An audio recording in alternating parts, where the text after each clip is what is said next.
Ella en esta oportunidad, y es lo que quiero que nos introduzca en la situación de las demencias en Bolivia con su conferencia. Dinosca, todo tuyo. Bueno, muy buenos días a todos. Gracias por la invitación, doctor Melgar. Y bueno, en este curso de actualización, en realidad, me alegro que esté grabado porque más que a los que están presentes, le sirve a los que están empezando su formación. Nada de lo que todos nosotros vamos a decir hoy aquí va a ser de tanta utilidad para los presentes como para los jóvenes que están empezando su formación en esta área, que es para quienes está dirigiendo en realidad este curso, ¿no? Bueno, me alegra que el mío sea un tema que sí puede despertar interés en los que están aquí en sala, porque es la demencia, o en este caso los trastornos neurocognitivos mayores en Bolivia. Y de eso sí creo que poco se ha podido leer, por tanto, pienso que la exposición de ahora nos va a contextualizar un poquito de lo que está pasando específicamente en este país. Como decía el doctor Melgar, yo tengo el gusto, además de ser presidente del Comité Científico de Alzheimer Iberoamérica, y eso hace que haya tenido una mirada bastante próxima a lo que está pasando en el resto de países iberoamericanos. 21 países que comprenden nuestra región y que año tras año tenemos una reunión anual que hace que veamos un poquito la realidad de todos los países. En este caso, Bolivia, dentro de los planteamientos que tenemos, bajo el término de actualización en el curso, yo he querido, Felipe, un poquito también hacer la reflexión a la que nos obliga un curso de actualización y es la terminología que debemos empezar forzosamente a utilizar, estemos de acuerdo o no, porque sí hay una polémica en torno a qué tan adecuado o correcto sería el cambio, esta migración que hace el DSM-5 de lo que son las demencias a los trastornos neurocognitivos. Y entonces, empezando esto, he querido simplemente recalcar algunas cosas fundamentales. Un poquito la posibilidad de este cambio de migración en la denominación, que no podríamos ya formalmente denominarlo demencia, sino tendríamos que utilizar la denominación de trastorno neurocognitivo. En este caso, según el DSM-5-TR, ya bajo estos tres conceptos, delirium, trastorno neurocognitivo menor, y específicamente el que nos reúne la mañana de hoy, el trastorno neurocognitivo mayor. Vamos adelante, por favor. En esta clasificación, en cuanto a las etiologías, el DSM-5-TR hace la denominación de etiologías por 8 diferentes posibilidades y se suman 2 más, por lo que suman las 10 que son por Alzheimer, por vascular, por cuerpos de Levy, Huntington, por VIH, por traumatismo cráneoencefálico, por priones debido al abuso de sustancias, debido a otra condición médica y por Parkinson, donde, por supuesto, la más importante por la casuística a nivel mundial es el Alzheimer. El Alzheimer con un aproximadamente 70% de prevalencia en todas las estadísticas, en la mayoría de ellas, y dejando un 30% que es variable en el resto, empezando por la vascular y seguida por la frontotemporal. Vamos a ver. En Bolivia, en particular, no hay una estadística que nos pueda decir cuántos casos o cuánto porcentaje de población padece, en este caso, la enfermedad de Alzheimer, ni siquiera el contexto de los trastornos neurocognitivos. Sin embargo, hay unas proyecciones interesantes que me ha parecido importante traerles ahora, que es el cálculo que se hizo en el 2009 sobre lo que pasaría en Bolivia y en ese entonces se daba una cifra de 34,000 personas con esta enfermedad.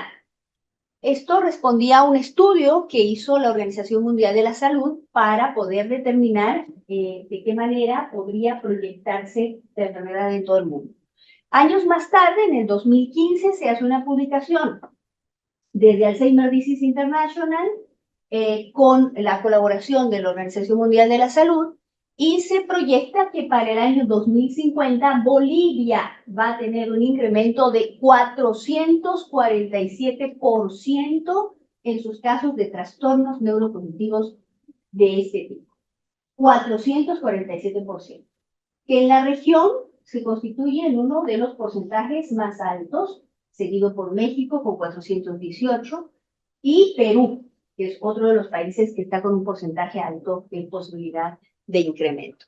Esta estadística es eso, es simplemente un dato que nos orienta hacia qué es lo que puede estar pasando. La Asociación Alzheimer Bolivia, a la que tengo el gusto de pertenecer desde el año 2009, ha hecho gestiones para poder realizar estudios desde el Ministerio de Salud que nos permitan poder, por supuesto, tener una idea más aproximada de cuántos son los casos de trastornos neurocognitivos tipo Alzheimer en nuestro país. Habíamos hecho una diligencia muy importante con el Ministerio de Justicia y Transparencia para incorporar dentro del censo que acabamos de pasar hace un par de meses una pregunta que pudiese orientarnos de alguna manera hacia la presencia de alteraciones de memoria, por lo menos, porque lo demás no nos era permitido. La gestión terminó presentando una pregunta que es muy amplia, pero bueno, con esa pregunta amplia algo tendremos que hacer, que dice si hay alguna persona en la casa que tiene dificultades para el aprendizaje. No especifica edad, no especifica tipo, no especifica nada, pero bueno, esperamos o pensamos que de esa pregunta que finalmente se aprobó, aunque fue una diligencia muy ardua la que se hizo para poder incorporar simplemente, por lo menos el tema de alteraciones de memoria, podamos aproximarnos un poquito a esto. Bien, sigamos por favor. En cuanto a lo que es la Asociación Alzheimer Bolivia, quiero informarles que es una asociación constituida inicialmente por familiares de personas con demencia y eso me hace también pararme frente a ustedes con el denominativo que yo le doy de soy un sobreviviente. Porque las personas que cuidamos de personas con demencia, las personas que tenemos no solamente en la consulta, sino en la vida personal a una persona con un trastorno neurocognitivo, sea Alzheimer o sea de cualquier otro tipo, y que el Alzheimer es una bandera para el resto de trastornos neurocognitivos con porcentajes mucho más pequeños, quedar después de la enfermedad y poder comunicar lo que pasa con esta enfermedad nos convierte en un sobreviviente. Es muy difícil el proceso de atención de un paciente, no en el sentido médico, sino en el sentido cotidiano, en el sentido afectivo emocional, que es lo que pasa con las familias. Esta asociación surge de la iniciativa de familiares, pero por supuesto con el tiempo se enriquece de profesionales que se comprometen a la lucha por la búsqueda, sí, podríamos decir de alguna manera de solución, por el momento no lo tenemos, pero sí de maneras de enfrentar la enfermedad y que esto pueda ser comprendido además por el resto de la sociedad, ya que uno de los elementos más importantes en un trastorno neurocognitivo es la percepción social que se tiene de él, ¿no? Esto es algo con lo que las familias lidian mucho, y ahí emprendimientos sobre espacios o entornos amigables para las personas con demencia. La Asociación Alzheimer Bolivia está presente en 7 de las 9 regiones de nuestro país, salvo Beni y Pando. El resto de ciudades tiene cada uno un capítulo de la asociación, lo que hace que podamos tener una presencia en la mayoría de las regiones de Bolivia. Esta asociación es fundada en el 2008, tiene presencia en 7 de los 9 departamentos, es miembro de la Federación Alzheimer de Iberoamérica y también es miembro de Alzheimer Disease International. De hecho, la presencia mía en el comité científico o liderizando, presidiendo el comité científico de Alzheimer Iberoamérica hace que hoy en día Bolivia tenga una visibilidad mayor a la que tenía en un principio. Nosotros como país hemos tenido hemos generado una iniciativa que ha sido muy valorada por toda la región y ha sido en la presentación del primer proyecto de ley para protección de personas con demencia en ese momento. En 2007 se presenta un proyecto de ley, que es la ley 4034, y que es promulgada en 2009 por el gobierno de Bolivia. En esta ley lo que se pide es que las personas con esta enfermedad puedan ser de alguna manera cooperadas, amparadas por el Estado Nacional a través de la creación de centros diurnos de cuidado, lo que permitiría que las familias pudieran desarrollar actividades con cierta normalidad, poder seguir trabajando, ir a la escuela, porque la verdad es que tenemos adultos mayores al cuidado de los nietos muy jóvenes, porque los padres salen y trabajan, o al revés, padres, hijos que deben dejar su actividad laboral por el cuidado del paciente. Lastimosamente, los accesos a cuidadores profesionales, como el resto de América Latina, se ven muy limitados por los costos. Sabemos que la enfermedad de Alzheimer es una enfermedad que no mide nada, no mide raza, que era antes un preconcepto que se tenía, el mito de que las personas indígenas, por ejemplo, en toda América Latina no tenían esta enfermedad, que ha sido por demás ya rebatido. No tiene condición ni identificación en cuanto a lo que es género, lo mismo, con una casuística, por supuesto, un poco más alta en mujeres, pero igual la presencia importante en varones, y no tiene tampoco ninguna diferencia en cuanto a aquello a lo que ha estado expuesto la persona. No hay estudios que nos muestren que es más frecuente, por ejemplo, en las grandes urbes y menos frecuente en las zonas rurales. Se han encontrado igualmente en zonas rurales personas en esta condición. Entonces, bajo ese concepto, esta ley que fue promulgada el 29 de mayo del 2009, sienta un precedente en toda América Latina. Somos el primer país que cuenta con una ley, pero me temo que lastimosamente hasta el día de hoy no reglamentada, lo que hace que no sea vigente. A más de 10 años no tenemos la ley implementada.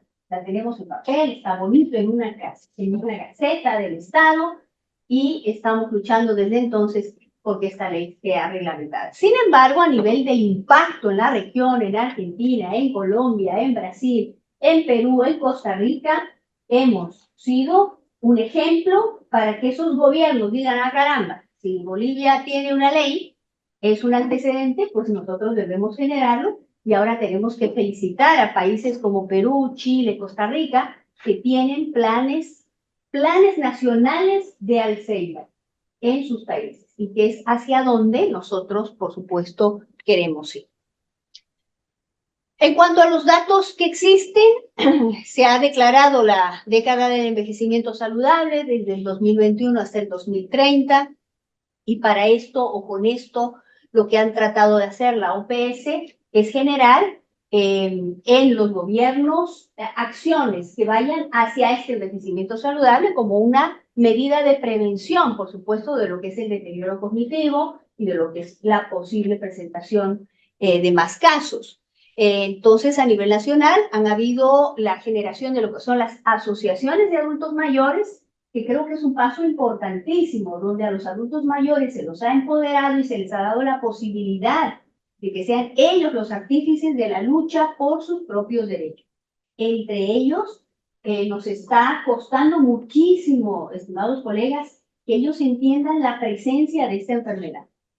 O sea, ellos han crecido bajo una denominación de esto como la chochera. O sea, todo el mundo va a llegar, o en algún momento voy a llegar a esto, por tanto, no tendría que llamarme la atención. Es cosa de viejitos.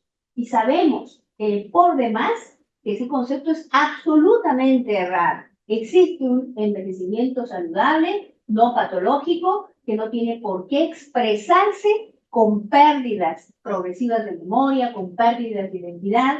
Entonces, lograr que ellos lo comprendan es la tarea en la que actualmente estamos. Ellos están organizados de manera excelente, se han logrado asociar en distintas partes del país, cumplen fielmente sus asambleas y sus reuniones, y entonces estamos introduciendo ahí, sin la intención de generar un miedo colectivo de todos vamos a tener esto que están explicando, sino mostrando cuáles son los síntomas más importantes, los primeros, aquellos a los que tendríamos que prestar atención y frente a los cuales debemos buscar la ayuda de un profesional. Debemos acudir al médico geriatra, al médico neurólogo, al médico geriatra, al médico intensivista si fuera necesario, al de emergencias, porque pensemos que no en todos los países y en todas las regiones de nuestro país tenemos médicos especialistas. Y esta es una constante en toda América Latina. En nuestro país no es la excepción, la cantidad de médicos geriatras, neurólogos y psiquiatras es menor a la que se requiere para los 14 millones aproximadamente de personas que somos, que evidentemente los que vienen o nos visitan del extranjero nos podrán decir, a ver, sí, pero México tiene 130 millones, o sea, somos ni el 10% o casi el 10% de un país como este, pero es nuestra realidad.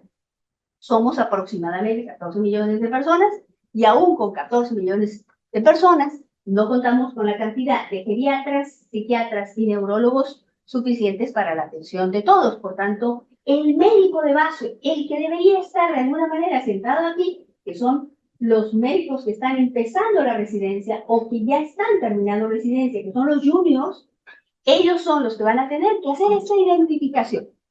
¿Sí? Y esto tiene que poder identificarse en una posta de salud. Y no debe ser enviado a la casa bajo el título de chocho, ¿no? O sea, vejez. ¿Qué tiene? Vejez.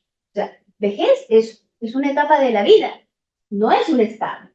¿Sí? No es un estado. Entonces, esto es algo con lo que se está trabajando. También se han ido viendo el tema de poder generar ambientes amigables para ellos, y esto parte, por supuesto, de ellos mismos, de que en estas organizaciones se difunda, se sume a la familia, se sume al entorno para poder hacerle comprender que es importante tener lugares amigables que comprendan, sepan lo que es un trastorno neurocognitivo, sepa con lo que es la enfermedad de Alzheimer y a partir de eso su mirada y su relación con la enfermedad, con la familia del paciente que la presenta, sea mejor. Vamos a ver. El Ministerio, el Gobierno Nacional ha desarrollado una guía básica que es para mayores en plenitud, que nos parece un material muy rescatable que quiero presentárselos, mencionárselos, que supone una guía que contiene estimulación cognitiva, supone la inclusión de la estimulación física, la integración social, la valoración gerontológica integral y la gestión de emociones.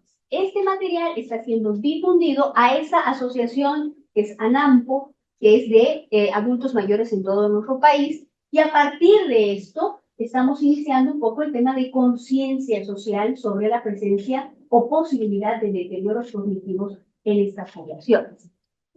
Vamos a ver.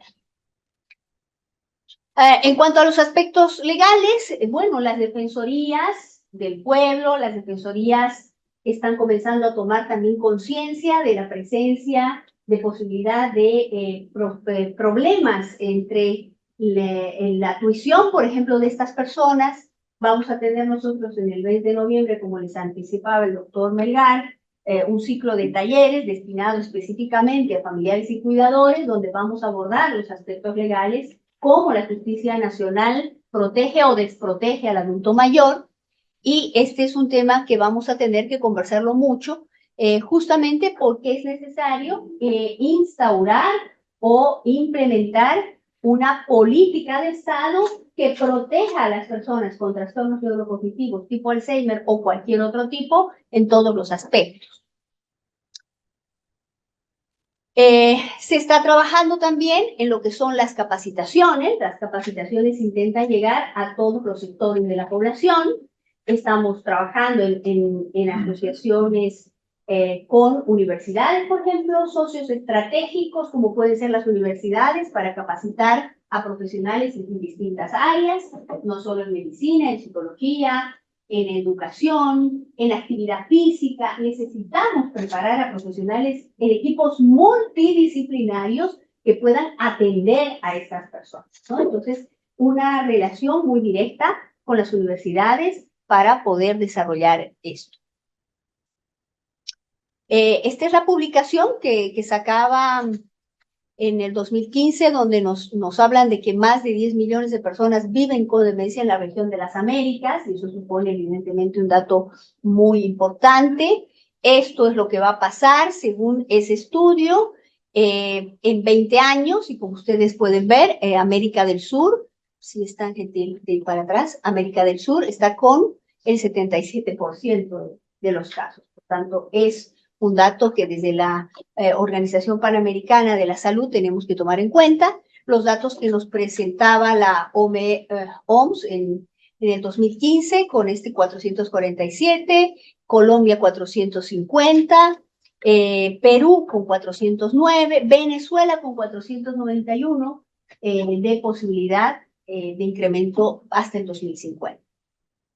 Y está una relación de lo que son un poquito los costos, ¿no?, que supone esta enfermedad, porque sin duda alguna es muy cara por todo lo que supone el cuidado de este adulto mayor, ¿no? El cuidado, las cosas que se requieren, los tiempos que deben ser invertidos en ellos, si es que la familia asume el cuidado, por tanto, el cambio en lo que es la educación de las personas que viven con él, que suelen ser los nietos, o de los hijos cuidadores, y supone un gran gasto en ese sentido. También desde la Alzheimer Disease International en el 2021 se hace un diagnóstico de lo que está pasando con la atención y el cuidado de personas con demencia en nuestra región, y como ustedes ven, nosotros hemos llegado a la segunda etapa. Nos falta todavía el poder implementar la ley, el poder desarrollar los centros de cuidado y la extensión hacia lo que es el resto de la comunidad. Pero este diagnóstico que hace Alzheimer Disease International hace un par de años nos muestra que sí, en la región estamos ya desarrollando actividades que buscan generar los planes nacionales contra la enfermedad. En cuanto a los avances, bueno, hay una publicación reciente, la presentamos en Puerto Rico el año pasado, que es este libro, El Alzheimer en Iberoamérica, donde hemos recopilado desde 4 ejes el estudio de las demencias, desde lo que es la ciencia básica sobre el Alzheimer, hasta lo que son las formas de recaudación de fondos, la vinculación con organizaciones. Es un libro que tiene la presencia de los 21 países de la región. Y la participación en campañas que estamos haciendo, arrancando con la Gobernación de Santa Cruz, donde estamos desarrollando justamente en las 90 asociaciones que tiene la Gobernación del Departamento de Santa Cruz, una evaluación de screening cognitivo, una evaluación diferencial de la memoria, que es un instrumento que hemos presentado a toda Iberoamérica y que esté siendo adaptado a cada uno de los países, que supone la presencia de 34 ítems que va a evaluar distintas habilidades cognitivas. Esta es una actividad, previa que hicimos con las casas, donde tenemos la persona que nos acompaña en la primera foto es una gerontóloga que vino del Instituto del Biobanco Nacional de Demencias de la UNAM. La persona que nos acompaña en el fondo es la licenciada Cristel Pacheco, que vino desde Lima, Perú, y que trabajó con nosotros en esta campaña como un programa de pasantía. La Asociación Alzheimer Bolivia lo que está haciendo es permitir la movilidad de estudiantes y docentes. La asociación genera los programas y las universidades se comprometen en recibir a estas personas, formarlas en proyectos determinados a través del Instituto de Neurociencias Comportamentales, que es el instituto que hemos formado aquí en Santa Cruz de la Sierra. Tuve la ocasión de conocerlo a Milton hace unos años, visitando precisamente el instituto que él tiene allá en Lima, Perú. Y bueno, la idea es hacer sinergias para poder desarrollar de manera conjunta. Solos no vamos a poder hacerlo, y de pronto ese es un poco el lema que tenemos como asociación.